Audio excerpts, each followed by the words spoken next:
President Vladimir Putin met Tuesday with China's president and a diplomatic boost for the isolated Russian leader, but the two sides had yet to agree on a widely anticipated multi-billion-dollar natural gas sale. Putin, shunned by the West over Ukraine, met with Chinese President Xi Jinping at the start of a two-day meeting on Asian security with leaders from Iran and Central Asia.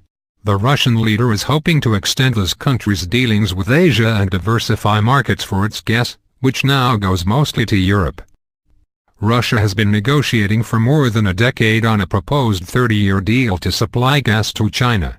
Officials said they hope to complete work in time to sign a contract while Putin is in Shanghai. But Putin's spokesman, Dmitry Peskov, said Tuesday it wasn't finalized.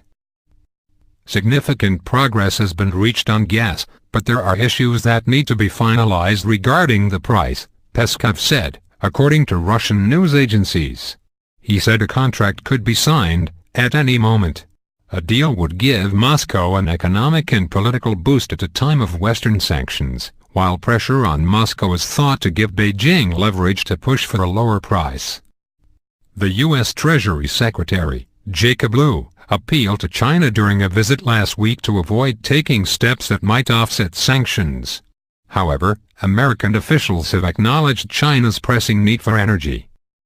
In a joint statement, Putin and Xi urged Ukrainians to start broad nationwide talks on ending their country's crisis. Russia has been pressing for such talks, and they are an element of a peace plan proposed by European mediators. The Ukrainian government has refused to invite separatist rebels in the country's east to participate. The statement appealed for global rules to limit use of computer technology to hurt state sovereignty, a reference to efforts to curb the spread of online opposition to authoritarian governments. Beijing tries to block material that criticizes one-party rule, while Moscow has tightened controls.